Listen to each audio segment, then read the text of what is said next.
You're on. We are true grape farmers, and we're standing out here in our vineyard. Some people call it a vineyard. And what we're growing here is Cabernet Sauvignon.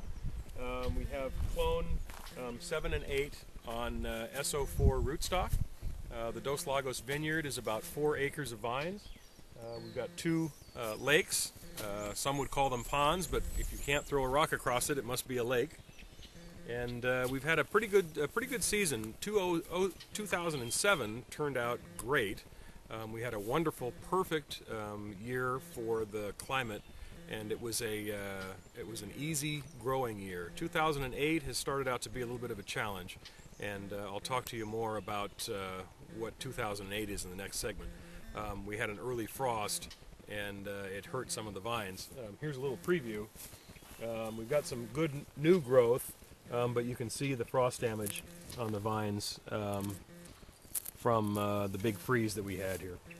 And how long ago was that, Tom, when they had a freeze like this in Napa? Some say never.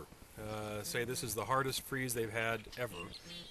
Others say back into the early 40s sometimes. So it was bad, and it was cold here all spring long.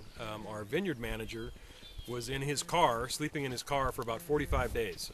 He manages a bunch of vineyards down in the valley floor and up here, and had the frost machines running the whole time. We don't have frost protection here because we don't think we need it. The hillsides and the hillside vineyards in Napa County normally don't need frost protection because the cold air normally runs downhill and doesn't stop and hover around the vines. This was just a freeze. People talk about the frost damage of 2008. This was just a hard freeze. We ran the irrigation all night, and we had an icicle from the dripper down to the ground. I had some irrigation on up at the top vineyard, and all we did was coat the vines in ice, and I'll show you some pictures of that later. Thanks, Tom, and we'll hear from you later.